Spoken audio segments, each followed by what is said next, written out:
Gimana ya rasanya naik mobil saat suhu 40 derajat, bahkan indikator di mobil menunjukkan 50 derajat. Ikuti terus ya, dan jangan lupa subscribe untuk mendapatkan info-info terbaru dari Jalan Jajan Ngopi. Hari ini hari Senin, jam 5.15 ya. Panas banget, 40 derajat. Oh my god. Kita akan jalan-jalan dan melihat kira-kira bagaimana kondisi jalan saat suhu 40 derajat. Bahkan indikator di mobil saya menunjukkan 50 derajat. Wah, mungkin karena dekat mesin nih, jadi 50 derajat. Waduh. Ini pada saat pulang kerja, ternyata kayaknya orang-orang ya tetap beraktivitas seperti biasa.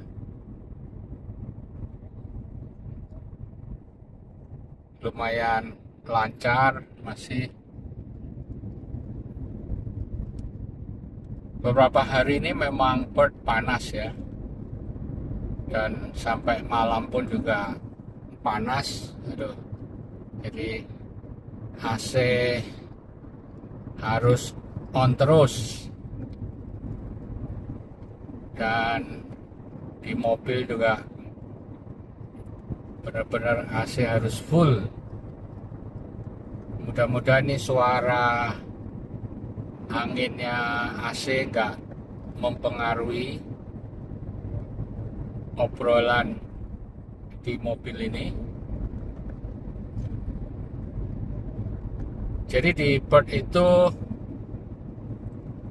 summer atau musim panas itu adalah di bulan Desember, Januari, Februari.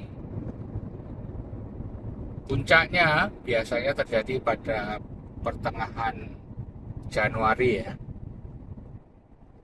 Tapi ini sudah Februari, masih lumayan panas. Kemarin juga karena panas sempat mati listrik ya di beberapa tempat, mungkin karena trafonya kepanasan atau gimana. Dan yang paling membahayakan adalah kalau adanya kebakaran di semak-semak ya, yang disebut bushfire. Semakin panas semakin besar kemungkinannya kan untuk terjadi, dan itu kadang-kadang nggak bisa terkontrol ya. Mudah-mudahan aman-aman saja meskipun cukup panas. Ada berita yang kurang menyenangkan di Perth ya. Beberapa waktu yang lalu ada sekeluarga, bapak, ibu, dan anaknya 2 ditemukan dalam keadaan sudah tidak bernyawa. Ternyata katanya bunuh diri. Jadi anaknya ini masih belasan tahun, kemungkinan dibunuh dulu oleh kedua orang tuanya, lalu orang tuanya bunuh diri. Belum jelas bagaimana cara mereka bunuh diri ya, karena kondisinya itu tidak luka-luka dan penuh darah atau gimana. Ini menjadi tanda tanya bagaimana mereka bisa terbunuh. Ya, mudah-mudahan segera terungkap dan mereka semua juga dosanya diampuni dan diterima, diberikan tempat yang terbaik, dan bisa menjadi renungan bagi kita untuk semoga kita dijauhkanlah dari hal-hal seperti itu. Di depan kita itu ada mobil tandanya L. Jadi itu adalah mobil atau tanda yang menunjukkan bahwa yang nyopir itu masih belajar, dan harus ada pendampingnya. Kalau L berarti harus berdua.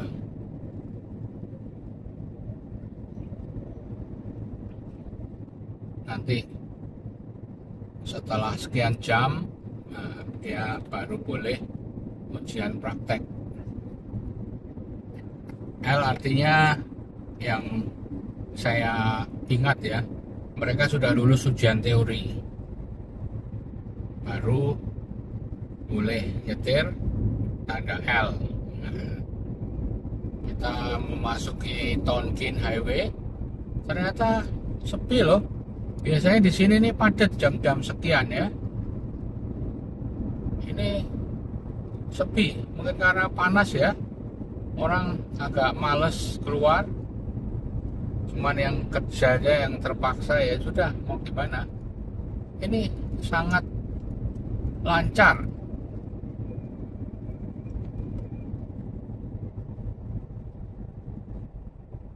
Biasanya dari ujung sana mau masuk aja udah penuh nih.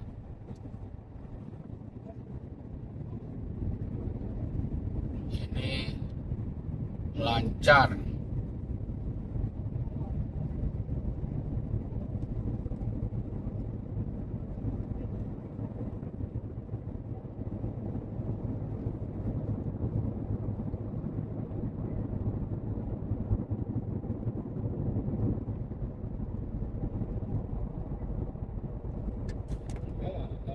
Rem mendadak di depan.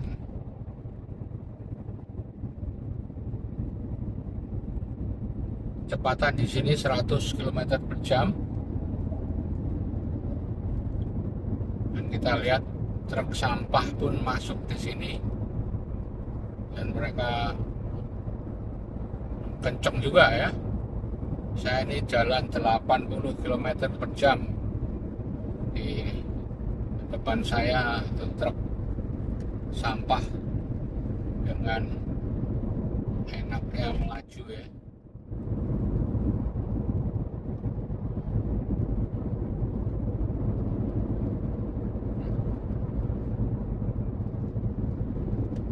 Lancar saya, kita pindah ke kanan supaya bisa ngebut maksimal 100 km per jam. Ayo.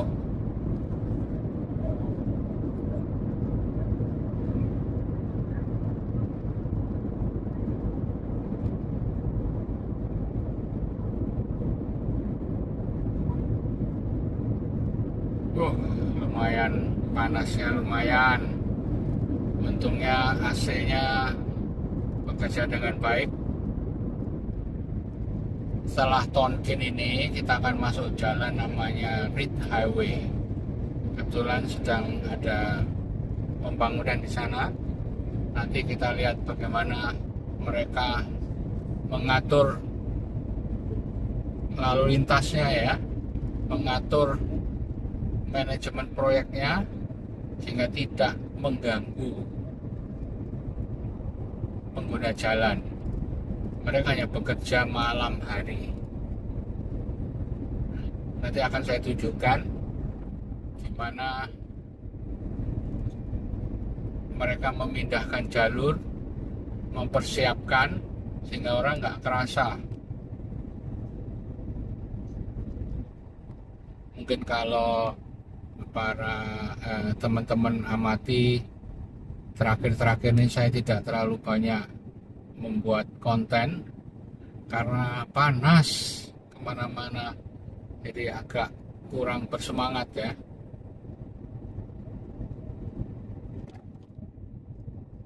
Tapi hari ini malah karena 40 derajat saya ingin menunjukkan bagaimana kondisi di Perth, Western Australia.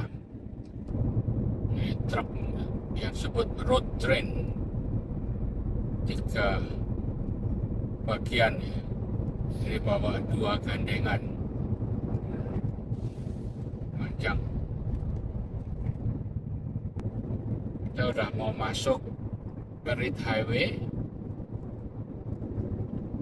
yang saya bilang tadi sedang ada pembangunan, jadi membangun flyover untuk menghilangkan traffic light.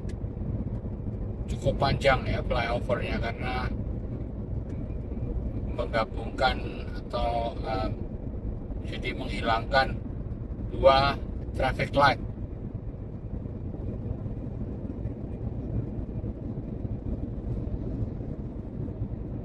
Di Australia ini sebisa mungkin memang jadi traffic light itu dihilangkan supaya nggak macet ya. Kayak ini kita ini dikasih bundaran yang cukup gede ya, memungkinkan karena apa, tanahnya ada. Kalau di Indonesia nggak mungkin, kita hanya muter aja nih, besar sekali lahan yang dipakai kan.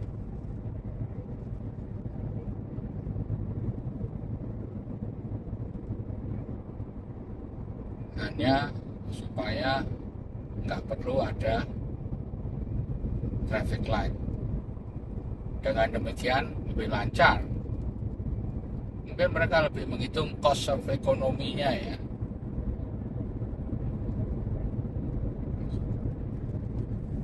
Kalau macet kan ada biaya-biaya yang at the end akan menambah atau membebani masyarakat. Jadi kita bisa ngebut lagi di sini 100 km per jam. Saya ambil kanan karena yang ke kanan.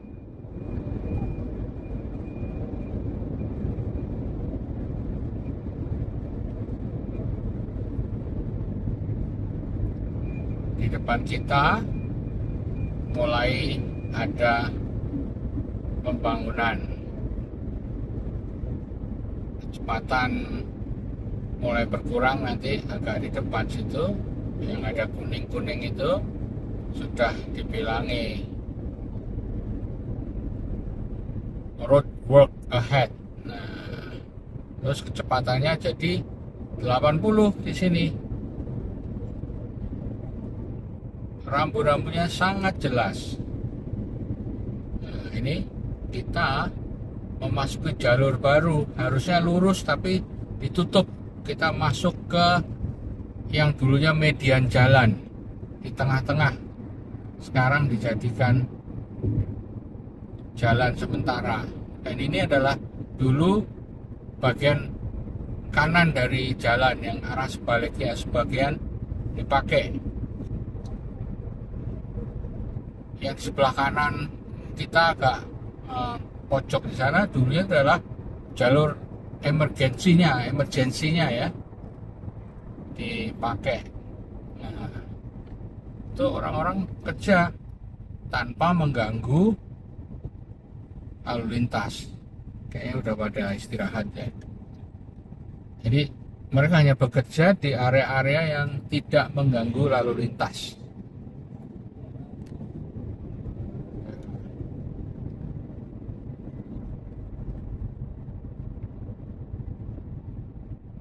Oke teman-teman ya, jadi ternyata suhu 40 derajat, orang-orang tetap bersemangat di jalan ya, meskipun sedikit berkurang tapi jalanan tetap ramai ya, mau nggak mau harus tetap bekerja, tetap beraktivitas, panas tetap diterjang ya. Sampai ketemu di jalan-jalan berikutnya. Bye.